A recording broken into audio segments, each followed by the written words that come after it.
In the same way luxury liners departing from the English coast would cross the Channel and make a final stop in Cherbourg, France, before traversing the Atlantic, we docked in the Clifton neighborhood of Staten Island to bring another 80 people on board. I could make a joke about how uncouth this rabble was compared to those posh, fin de siècle crowds. But for all their bustle skirts and bowler hats, people back then were undoubtedly sicker and dirtier than the well-to-do travelers I saw bounding up the gangway. Athletic gear peeking from underneath their North Face jackets.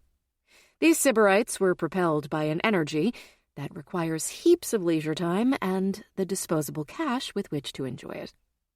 No one gets on a boat these days unless they want to. Unless someone is paying them to be there, of course. Can you guess which category I fell into? The Get Lit cruise had been arranged for passionate, read rich, fans of literature, who would be attending a one-week series of lectures while the ship ambled eastward into the North Atlantic and then turned around at some indeterminate point, shuffling its way back to New York. Like many cruises, it was all about the journey, not the destination. And that journey was officially starting now, as the ship pulled away from the dock and headed for the open seas. I was standing in the back of the ship, the stern, I should say, in an area raised half a staircase above everything else. The floor consisted of wide wooden planks that contrasted with the poured cement covering the rest of the deck.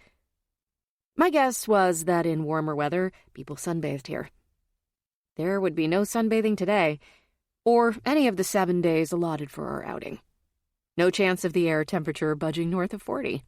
I didn't mind this. Warmth demands enjoyment. We're expected to capitalize on a warm and sunny day, whereas appreciation of cold or otherwise bad weather is attainable on its own terms. It struck me that a ship is one of the few places where people live out their lives according to the sort of rigid hierarchy ubiquitous 100 years ago. The help toiling away unseen in support of the moneyed class of paying passengers. I was just about to formulate some deep thoughts on this topic when a seagull swooped so low its talon nearly grazed my forehead.